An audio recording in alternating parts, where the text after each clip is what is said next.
primer lugar debo decir que es muy estimulante y satisfactorio el haber intercambiado ideas, hipótesis, conocimientos sobre el duro tema que nos asignamos y nos asignaron. Es el tema de nuestro tiempo. Nuestro tiempo se ha achicado, pero sigue siendo dominado por esta idea de la que se habló, de que vivimos una especie de presente continuo, muy propia de nuestros mitos emanados de la economía convencional, pero que se ha instalado en prácticamente todas las miradas de las disciplinas sociales y políticas. Hay una evidente, fehaciente dificultad para trazar horizontes y panoramas que vayan más allá de este presente abrumador que parece no moverse. Y sin embargo, las sesiones de estos días pues nos han mostrado, aparte de un pasado turbulento, voluptuoso incluso, pues un presente que busca denodadamente la construcción de perspectivas y la construcción de visiones de futuro, como se dijo ayer, reivindicando, valorando, poniendo en el centro de la acción humana a la política, que como nunca parece una actividad que no debe entenderse como actividad especializada de uno u otro establo, sino que debe ser pues la actividad humana por excelencia, sobre todo en un momento que aquí se definió como nuestra inserción en una globalización en crisis. Bueno, ayer pasamos revista muy rápidamente, por cierto, merece mucho más detalle y tiempo, a la saga de esto que hoy llamamos tranquilamente la globalización, pero que en gran medida ha marcado la historia del mundo moderno.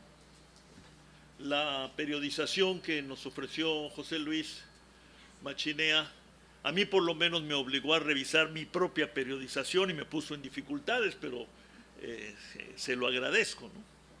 Pero, por ejemplo, de esa exposición, yo derivaría la necesidad de hacer un poco de historia presente, de corto plazo, para documentar, registrar, entender cómo es que nos insertamos en esta globalización que ahora definimos como una globalización que está en crisis. Digamos, históricamente hablando, es muy discutible que un fenómeno tan corto en esta etapa haya entrado tan pronto en crisis. Pero aceptemos como hipótesis de trabajo que así es. Bueno, lo primero que tenemos que saber es cómo es que nos insertamos en esta globalización que está en crisis, para ver si vale la pena esforzarnos por seguir por esta ruta a partir de la otra hipótesis de trabajo que nos presentó José Luis, de que la globalización seguirá en otras circunstancias, a otra velocidad, pero seguirá, porque es así como el ADN, ¿no?, de la civilización, de la sociedad humana. Bueno, vale la pena seguir por la ruta abierta de, digamos, globalización pausada a la brasileña, perdón, Sergio, una interpretación muy rápida, o una globalización apresurada, acelerada como la mexicana, o algún tipo de globalización pasiva, estoy pensando en el comercio y las finanzas, como la que se adoptó en Centroamérica y por lo menos parte del Caribe, o hay que pensar en rutas, si no alternativas, sí complementarias u opcionales. Me parece una pregunta obligada. Para los amigos y colegas del Cono Sur en particular, yo tengo una pregunta que a veces ha parecido impertinente, pero no lo es genuina. Bueno, ¿qué tanto pudieron sembrar y cuánto de los excedentes que les produjo el auge de las materias primas y la estampida china? ¿Qué tanto se sembró para evitar caer en eso que un colega mío llama la pesadilla de Prebisch, ¿no? Y si no se sembró, ¿por qué? ¿Y cuáles eran o son las condiciones institucionales, quiere decir políticas, para aprovechar esos excedentes, ¿no?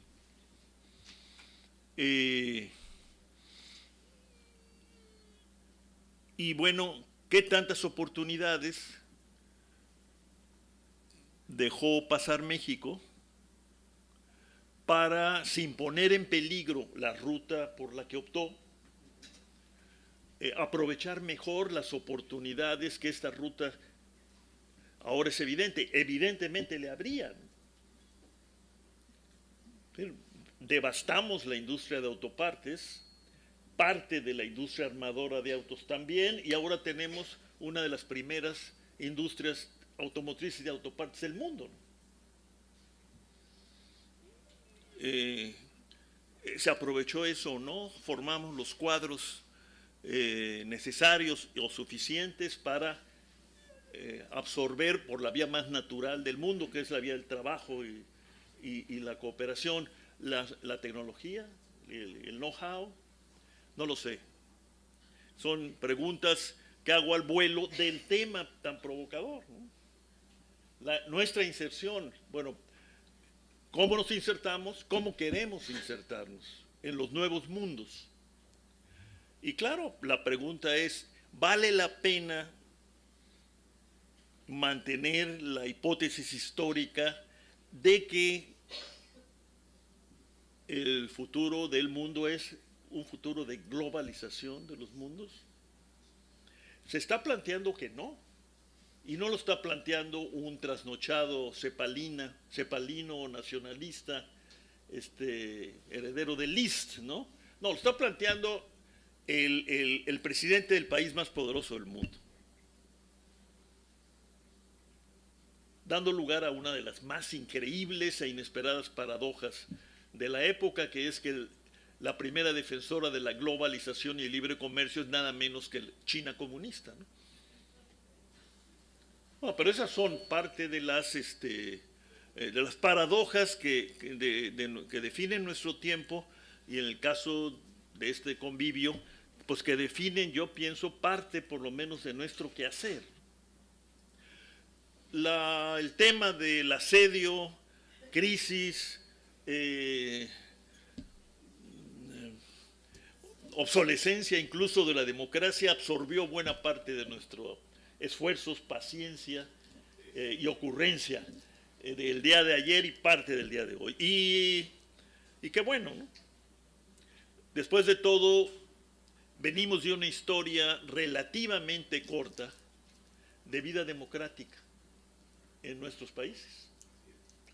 Los que pudieron recuperar la democracia, como Chile, como Uruguay, quizás Argentina, no sé si es la mejor descripción de recuperar la vida democrática, pero recuperan la libertad, ¿no? Brasil. O los que nos incorporamos a la vida democrática, como los mexicanos. Bueno, tenemos poca paciencia y la damos por estar en crisis cada mañana, ¿no?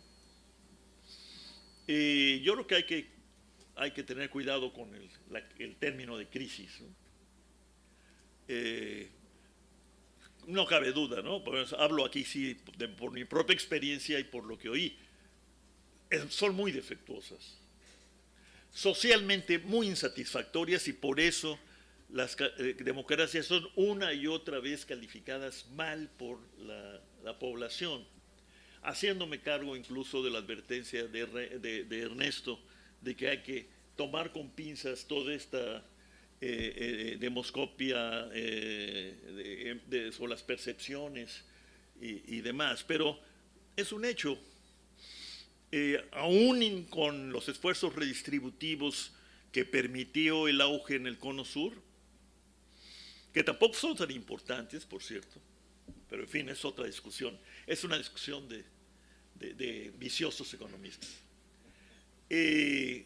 Aún con eso, el hecho es que las distancias son enormes, las distancias sociales son enormes, la pobreza es demasiado grande. Para economías, por ejemplo, como la brasileña y la mexicana, tener cuotas de 40% de pobres y 9, 8, 7 de pobreza extrema, económicamente es injustificable. Aquí nos remitimos a un problema político y ético que debería estar entre nosotros funcionando, ¿no? Pero el tema de la democracia pues está aquí, está con nosotros, flota, y como yo creo que hemos convenido todos, merece más cuidado, más atención y sobre todo no olvidar nunca que la democracia, como otras dimensiones de la vida, es una construcción social y humana, como puede ser su destrucción. Es decir, hay fuerzas, voluntades, visiones, las que se ponen en juego en un momento dado y por largos o cortos momentos, y de dar lugar a un régimen político que llamamos democracia, que nos ofrece libertad, pluralidad, etc. Pero pues eso se gasta, se corroe, lo vivimos, no lo vivimos, pero lo vivieron, con particular angustia y dolor, pues los europeos de los años 30 del siglo XX, y luego pues dieron lugar ellos junto con el presidente Roosevelt a una de las epopeyas más notables de construcción de realidades nuevas, que fue la continuación del nuevo trato y la creación de los estados de bienestar, y nada menos que la demostración de que era posible hacer compatibles al capitalismo con la democracia, hipótesis que ni siquiera se aceptaba unos años antes. Bueno, ahora hablamos de que puede que no sea así, puede que eso haya sido una excepción, de que esta simpatía entre capitalismo y democracia fue o una excepción histórica o una ilusión. Y desde Europa o desde los Estados Unidos se preguntan destacados pensadores e investigadores, ¿resistirá la democracia a la nueva globalización? ¿Siguen siendo compatibles, habida cuenta de los cambios institucionales y políticos europeos, este capitalismo abierto con democracia social? Porque eso es lo que construyeron los europeos, o no, no sé, pueden ser preguntas excesivas o extremas, pero que en convivios como este se puede uno permitir, ¿no? Es más, yo creo que podrían ser cultivados, ¿no? Y bueno, terminamos nuestras jornadas pues pasando revista a lo que pues constituye uno de los, para mí, el más grande desafío a nuestra idea misma de los derechos humanos y nuestra idea misma de la solidaridad humana como virtud moderna, que es el tema migratorio, ¿no? Yo hace tiempo que aprendí de esto, pues lo he visto a lo largo de estos años de globalización, crisis, ajustes, como el gran ajuste subversivo del sur con el norte, y luego, para sorpresa de algunos, del este con el oeste. Y a partir de ahí, bueno, las reacciones defensivas, los mitos destructivos, etcétera, de que aquí nos han nos han hablado. Y bueno, yo pienso que podemos decir que nuestro balance es de que vivimos no solo una crisis de la globalización, sino más allá de eso, momentos difíciles para procesar el fortalecimiento de la democracia y la revisión generosa de esto que llamamos la globalización, y que quiso implantarse como un proyecto universal articulado por un pensamiento único, en el cual no estaban presentes, salvo en perspectivas de muy largo plazo, los temas clásicos de la redistribución económica y social, del bienestar compartido, como sostenes y pilares de la democracia moderna, no la de Atenas, ¿no?, sino la democracia moderna que llegó a sus más altos momentos, pienso yo, con las construcciones de la segunda posguerra, con este paquete formidable de democracia, de socialdemocracia, cristiano-democracia, social-cristianismo, articulados por esta idea de un estado de bienestar encargado de una tarea heroica, que era darle equilibrio a lo que por definición está desequilibrado, que es el capitalismo, y producir algo más allá de lo que el capitalismo clásico prometía, que era justicia de mercado, y poder ofrecer junto con o en lugar de justicia social. Bueno, yo creo que son vocablos que podemos recuperar, como nos lo mostró este seminario, y pues yo me felicito y agradezco que me hayan invitado. Muchas gracias.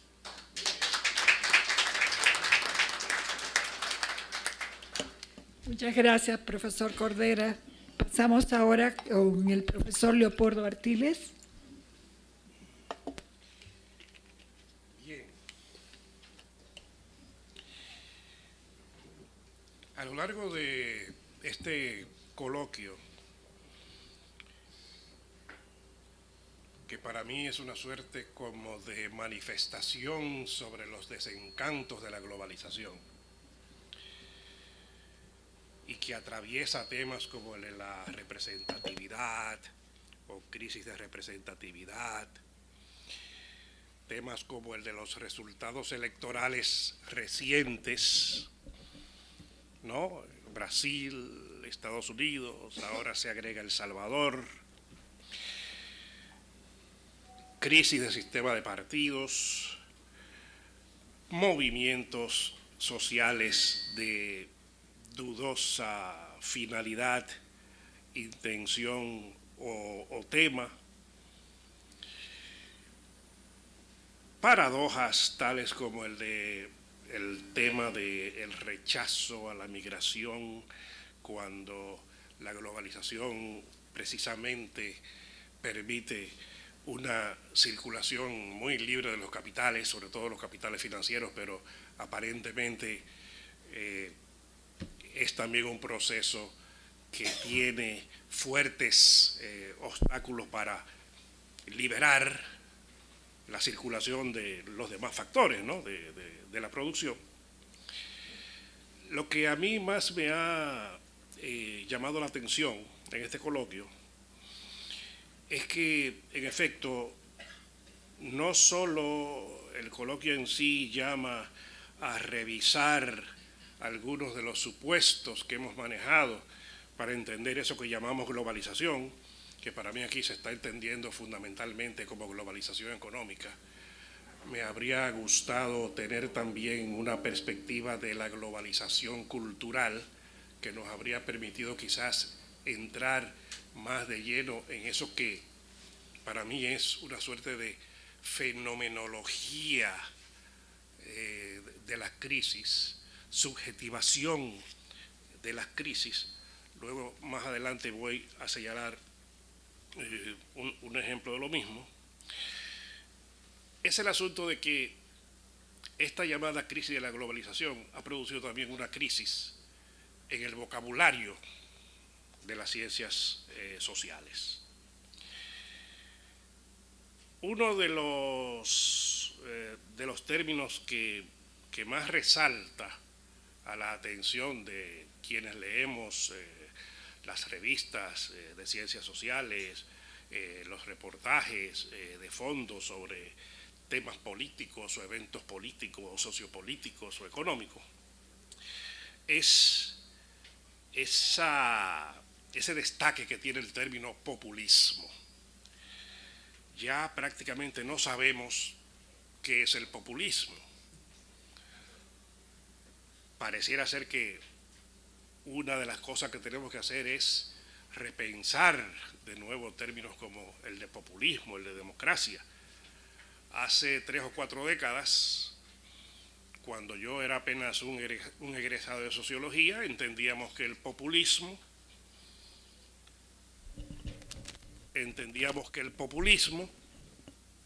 expresaba el conflicto bloque popular versus bloque oligárquico y que conllevaba una cierta política redistributiva y que conllevaba también el ingreso de las masas a la política. De alguna manera, los populismos en América Latina, con los defectos que tuvieran, fueron factores de ciudadanización, fueron factores de ingreso de las masas a la política, fueron procesos de reconocimiento de derechos sociales fundamentales. Pero no, ahora estamos hablando de populismo de derecha, entendiendo, parece ser, por eso, que es la formulación de una suerte de discurso político de interpelación a el sujeto pueblo para que este sujeto pueblo, de alguna manera, vaya en contra de la democracia. Entonces, no se nos ha ocurrido quizás hacer una revisión de la literatura del fascismo y del nazismo para poderle dar un mejor nombre a estos nuevos movimientos de derecha extrema que han sido cubiertos por el término populismo. En fin, yo creo que esa es una tarea pendiente que tenemos con respecto a el entendimiento de estos fenómenos y el refinamiento conceptual necesario para entenderlos. Algo parecido pasa con el término democracia. Desde lo que se denominó la llamada revolución neoliberal, el término democracia empezó a ser manejado de maneras diferentes, a veces desde una perspectiva muy individualista frente a una perspectiva colectivista, pero al fin y al cabo, aún en esos momentos, uno tenía, a pesar de ciertos disensos, una comprensión más o menos clara de qué entendíamos por democracia, ¿no? Y la democracia se asociaba mucho al término de la poliarquía, vale decir, elecciones libres, competitivas, balance de poderes, existencia de prensa libre, existencia de derechos civiles, de derechos políticos, ¿verdad? Ahora resulta que tenemos un intento de nuevas terminologías en las ciencias políticas y en la sociología política. Hay quien habla, por ejemplo, Levitsky, el politólogo norteamericano, de democracia iliberal. Él también ha hablado de autoritarismo competitivo, un poco para hacer sentido de cosas tales como la siguiente: sociedades que se desarrollan económicamente de una manera significativa bajo sistemas políticos autoritarios que sufren, sin embargo, una leve transformación, se pasa de un sistema de partido único a un sistema levemente competitivo, pero con fuertes herencias autoritarias. Y ahí entonces tenemos, ¿no?, una democracia que no puede ser denominada como democracia porque es autoritaria, entonces, pero hay elementos de competitividad política. Ahí tenemos entonces ese nuevo término bastante confuso: autoritarismo competitivo. Vale decir que el concepto de democracia pareciera no tener el suficiente alcance para poder entender ciertos fenómenos que se han dado en el marco de este proceso de globalización. Me llamó mucho la atención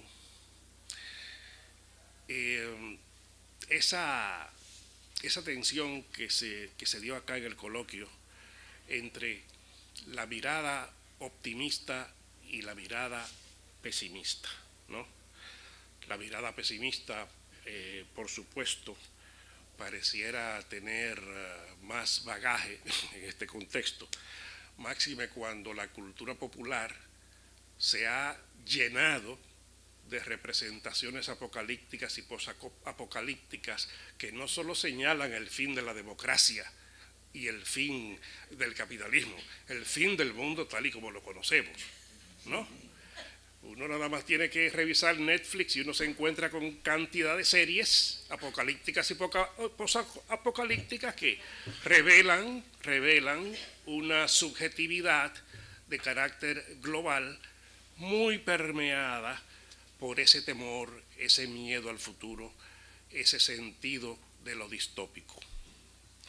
Luego tenemos la visión optimista que yo vi representadas en las exposiciones del compañero Ernesto Ottone y de Michel Viborca. Viborca, en un momento de su charla magistral, acuñó un término que me llamó la atención. Él decía: debemos tratar de reencantar la democracia. Yo, que soy un lector de Weber adicto, de una vez tuve una cierta duda, me acerqué a él privadamente y le dije: ¿tiene algo que ver eso con el concepto weberiano de democracia plebiscitaria? Porque resulta que Weber en sus tiempos pensó que la democracia solo se salvaba si se dejaba entrar el carisma, la lógica del carisma, en lo que sería una revitalización de la democracia que la salvaría de el burocratismo, de la dureza de la ley y del derecho racional, y que le devolvería a la democracia ese poder de empatía entre el líder y la masa, entre el gobernante y la ciudadanía. Y él me dijo: bueno, no tiene nada que ver con eso, es diferente. Bueno, me dejó mucho espacio para imaginar en qué consistiría esto del reencantamiento de la democracia. La exposición de Laura Faxas me dio material para pensar entonces en una vía de reencantamiento de la democracia. Si la democracia, como la definió Laura Faxas, consiste en desarrollar la capacidad de representación de los actores sociales, de los diversos actores sociales, entonces, sin duda, el reencantamiento de la democracia tendría que caminar el sendero no solo de tratar de imaginar componentes y fórmulas participativas que sostengan y alimenten el principio de la representación, sino también fórmulas inmediatas de comunicación efectiva entre las élites gobernantes y la ciudadanía. Hay quienes confían mucho en las técnicas digitales para instrumentalizar de alguna manera esta posible relación. Y sí, el instrumento puede ayudar, pero la apuesta por el reencantamiento de la democracia no puede reducirse al instrumento, no puede reducirse a tener una página web en donde se reciban las demandas de los ciudadanos o las sugerencias que los ciudadanos hagan sobre una gestión, etcétera, etcétera. Habría que repensar de manera global e integral las fórmulas de conversación, comunicación, diálogo entre representantes de la ciudadanía, ciudadanías representantes y los agentes a cargo de la gestión, ¿verdad?, de la cosa pública. En ese sentido, cobraría quizás más significado eso que llamamos democracia. Hace tiempo que una línea dentro de las ciencias políticas, me refiero a Peter Mayer, su libro sobre el vaciamiento de la democracia, esa línea está proponiendo la idea de que la crisis de la democracia es en realidad una crisis de confianza profunda en las instituciones democráticas, una crisis profunda que incluso se asimila a una creciente disponibilidad de símbolos que puedan de alguna manera darle sentido nuevo a formas de convivencia y a esfuerzos de fortalecimiento de la cohesión social. Finalmente, como decía yo al principio, me parece que el concepto de globalización, tan centrado fundamentalmente en la globalización económica, sin hacer referencia a la globalización cultural, nos puede dejar puntos ciegos en lo que respecta a la manera de cómo la gente común vive la crisis, cómo la gente común se adapta a la crisis y puede incluso hasta vivir con cierta esperanza.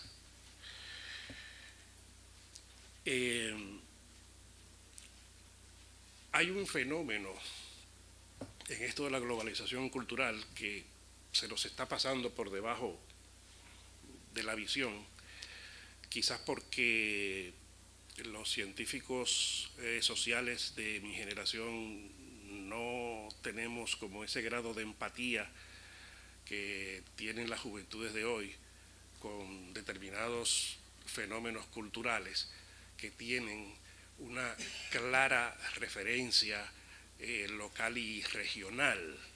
Me refiero a la producción de música por parte de juventudes que desde cierta perspectiva podríamos calificar como marginadas y que practican unos géneros y producen en el marco de unos géneros musicales que probablemente a muchos de los de mi generación no nos llama la atención.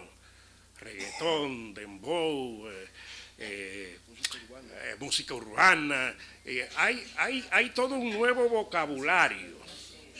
Ahora, sí, lo poco que yo he podido ver de esto me ha hecho ver que eso es también una manifestación de la globalización.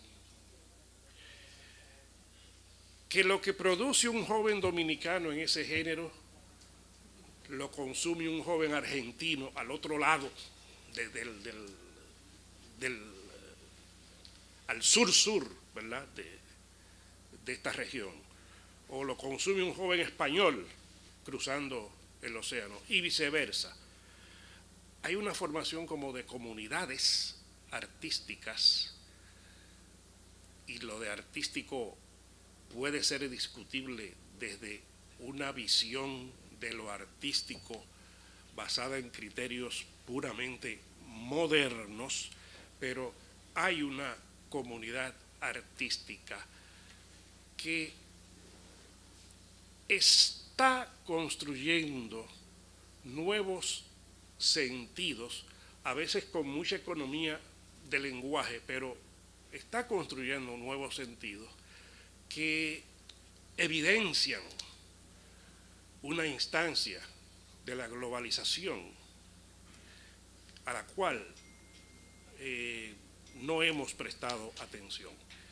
Y es una instancia de la globalización caracterizada por la creación de nuevas subjetividades que son propias de ese ámbito de la globalización y facilitan de alguna manera ciertas formas de adaptación y de creación de adaptación a la globalización, incluso económica misma, y la creación de mundos sociales alternos. Eso yo lo propongo como una tarea pendiente a tener en próximos coloquios como estos. Con esto termino mi reacción.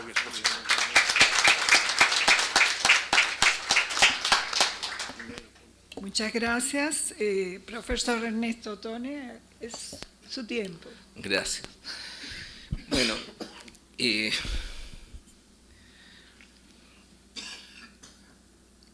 complicado que a uno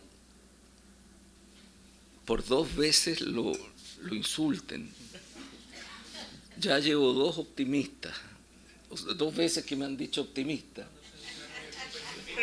cuando yo soy un pesimista conocido.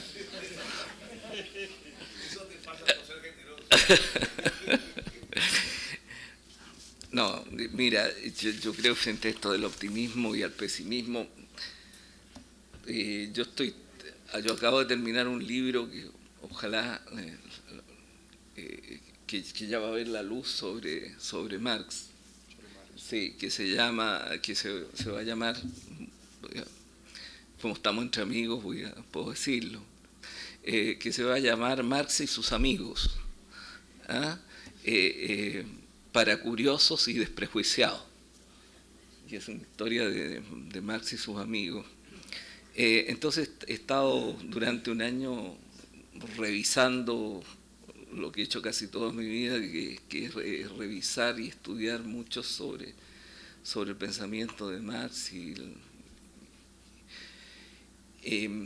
de Gramsci y de otros. ¿Ah? Y fíjate que no fue Gramsci, porque se le atribuye a Gramsci decir esto del pesimismo de la inteligencia y el optimismo de la voluntad. En verdad fue Romain Rolland quien inventó la frase y Gramsci la tomó, la frase. Pero a mí me parece una frase magnífica, una frase que podemos utilizar para reflexionar, que es decir, claro, la inteligencia, el estudio, los hechos, los datos, el análisis, nos lleva a tener mucho pesimismo respecto a muchos desarrollos que vemos en la historia. Pero también tenemos que tratar de sobrevivir.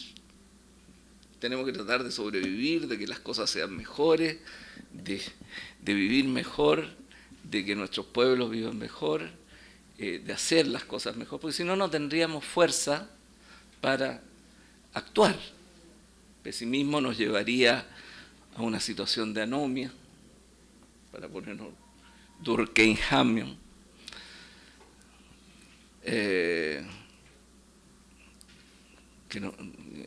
que cuando uno estudia sociología se lo enseñan con los nombres más raros del mundo. Resulta que el señor era francés y se llamaba Durkheim, ¿eh?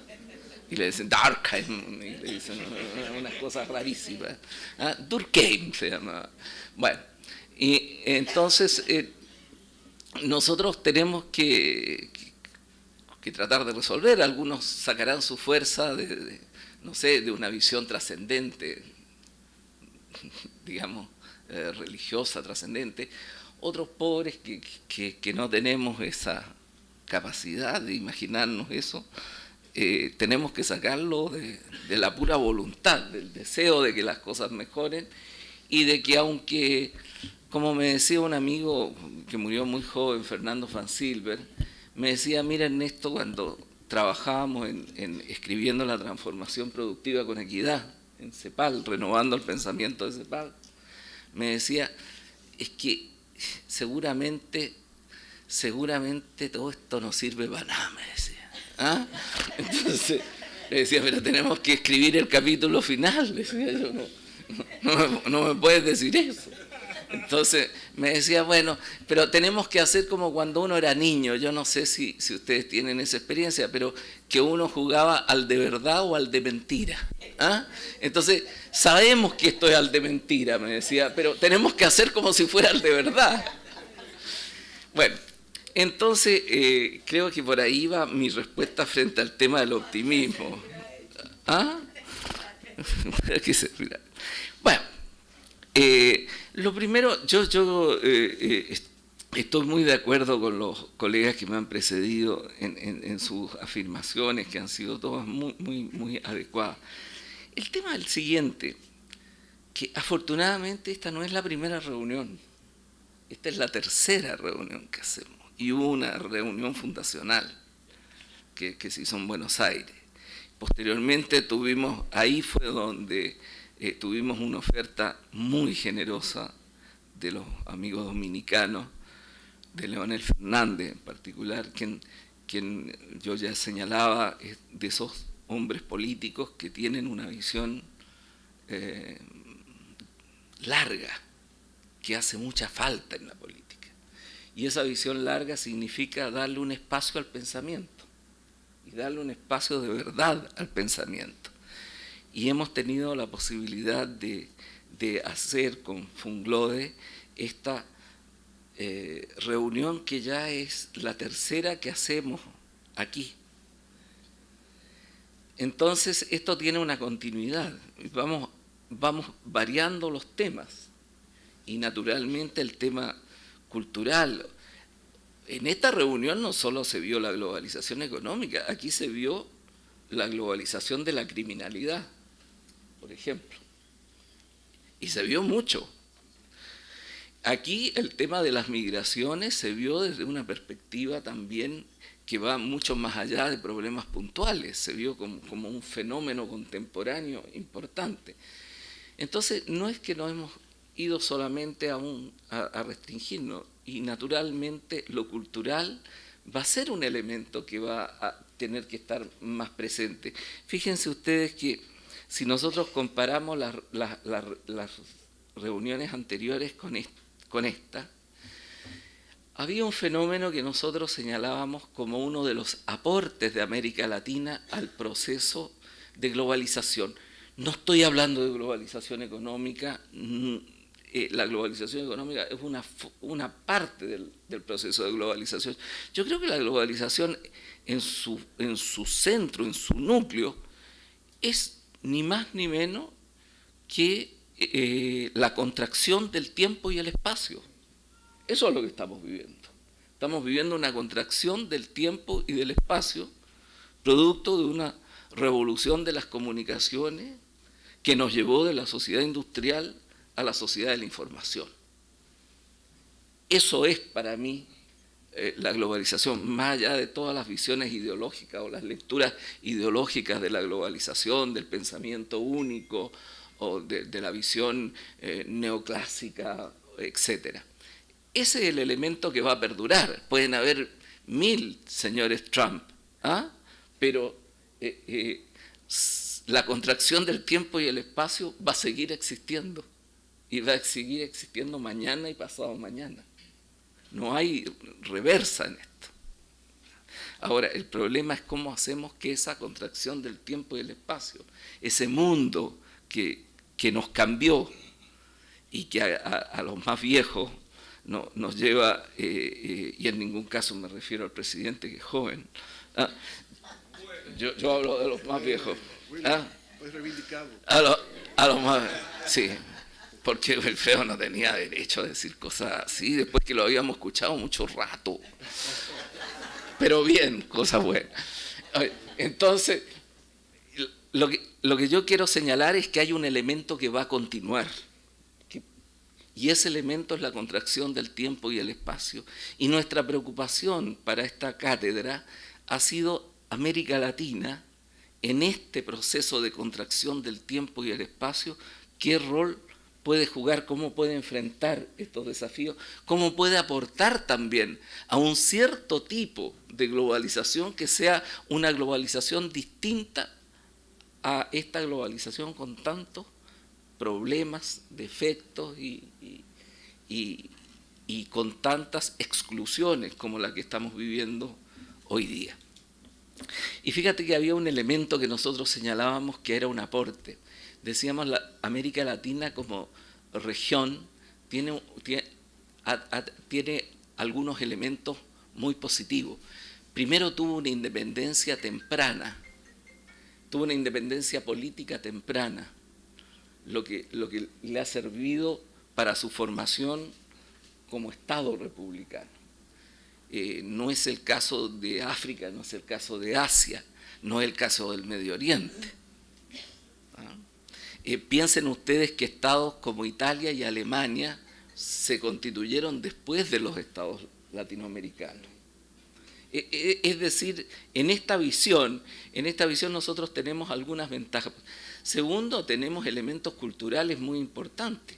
Tenemos elementos culturales del idioma, de un idioma en común, de un idioma que tiene una gran parte del continente que habla un idioma muy parecido.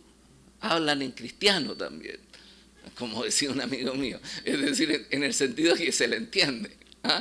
Y que por lo que es el caso de Brasil, y que por lo tanto tiene una base fuerte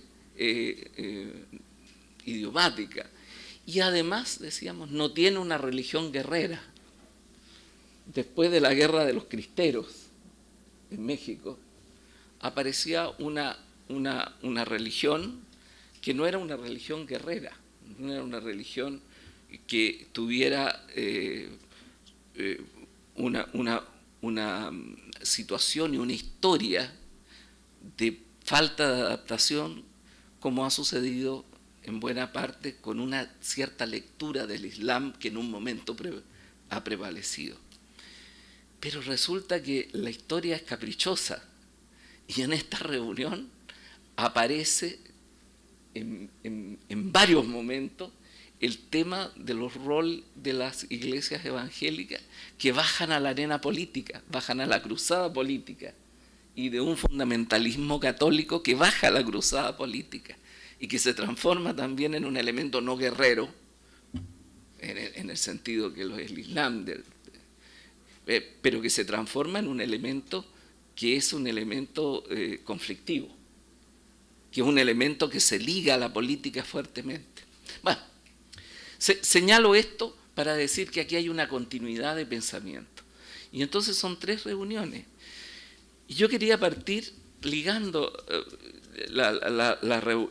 esta reunión y lo que significó esta reunión con la reunión anterior que recoge este libro. El libro, ¿no es cierto?, de la reunión anterior que ha publicado Funglode, y que se llama Los avatares de la democracia en la globalización. Bueno, y si ustedes ven lo que aparece en este libro aparece la crisis de la representatividad, las tristezas de la globalización, ya una globalización que considerábamos que estaba pasando por un periodo triste, hace 2 años. Después está planteado todo un razonamiento que hace Rolando Cordera sobre la crisis del capitalismo democrático, que algo insinuó en su última intervención. Quien hace el análisis de la República Dominicana política es Wilfredo Lozano, señalando también una combinación entre cuáles son los logros que ha tenido República Dominicana, que no dejan de ser importantes, una institución, una democracia con instituciones que permanecen, un nivel de crecimiento fuerte en América Latina, digamos, una serie de elementos positivos junto a estos elementos clientelares, patrimonialistas, en fin, todas las críticas que ustedes hicieron esta mañana del sistema político dominicano y que el presidente aquí escuchó con santa paciencia y sin mover un gesto en la cara. Una persona que así puede dirigir un país tranquilamente. Entonces, eso es un elemento bien importante, porque fíjate la continuidad entre lo que estoy señalando y lo que hemos visto en esta reunión. Se vio el problema del populismo y se planteó este tema entre el populismo histórico en América Latina, del cual hablaba el profesor Ardiles, yo no soy un fanático de lo popular nacional, porque a veces nos pasamos nos damos manija con lo popular nacional, qué sé yo, eso tiene pesadas responsabilidades en nuestra fragilidad democrática también. Pero el rol que eso jugó como inclusión ciudadana, y lo que es el populismo contemporáneo, en su versión tanto de derecha como de izquierda, como vaciamiento de las instituciones democráticas a partir de un momento electoral fundacional, pero que después viene un vaciamiento de las instituciones y todos los elementos que señalaba el profesor Ardiles sobre las democracias iliberales y toda esta producción, este intento de lectura teórica. Bueno, se analizó en ese momento la situación que tenían los países andinos que estaban con los regímenes bolivarianos, y muchas de las cosas que allí se dijeron hace 2 años, de manera embrionaria, ya pasaron.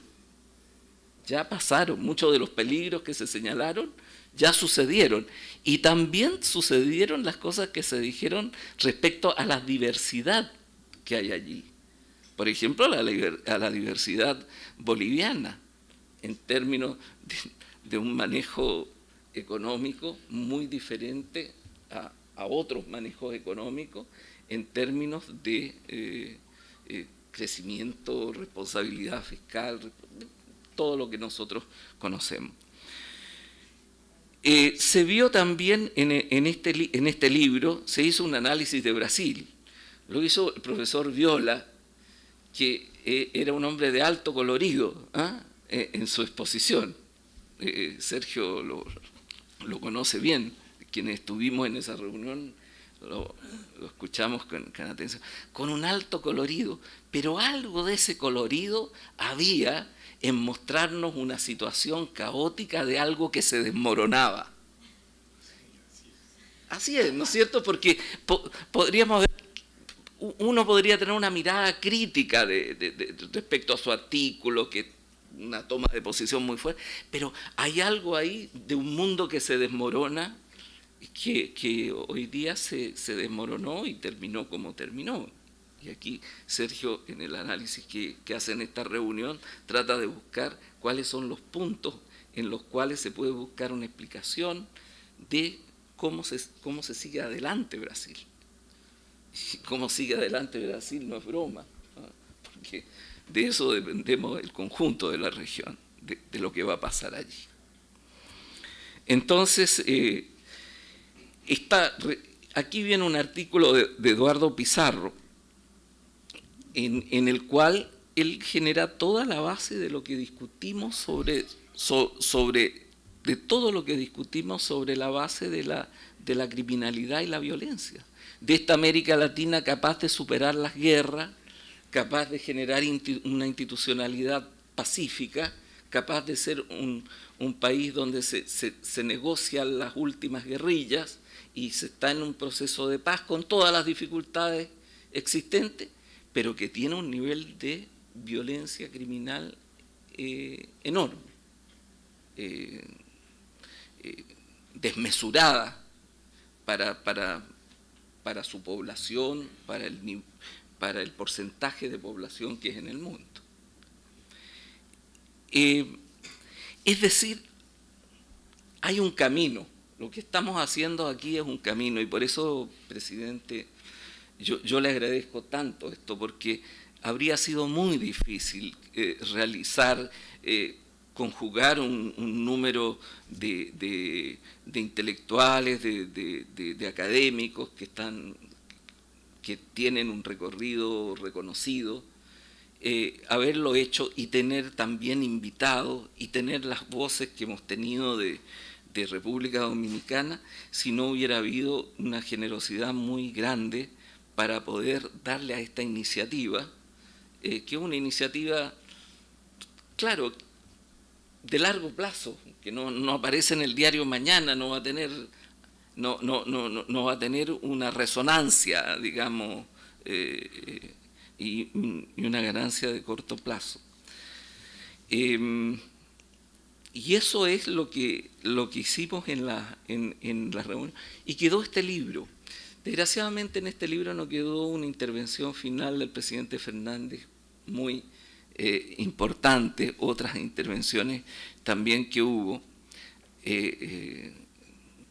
Trataremos que en el próximo libro recojamos mejor todavía todas esas cosas, pero es un libro que se puede poner en cualquier parte y que es interesante y que aporta enormemente al conocimiento de América Latina.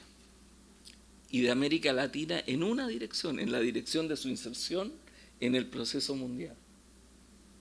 Pero nosotros no pretendemos estudiar América Latina la están estudiando mucho, sino una dimensión que es la dimensión de América Latina en un proceso mundial, y por lo tanto su propuesta sobre la cultura entra perfectamente en eso y es necesario hacerlo. Yo creo que lo tendremos muy en cuenta para la próxima reunión.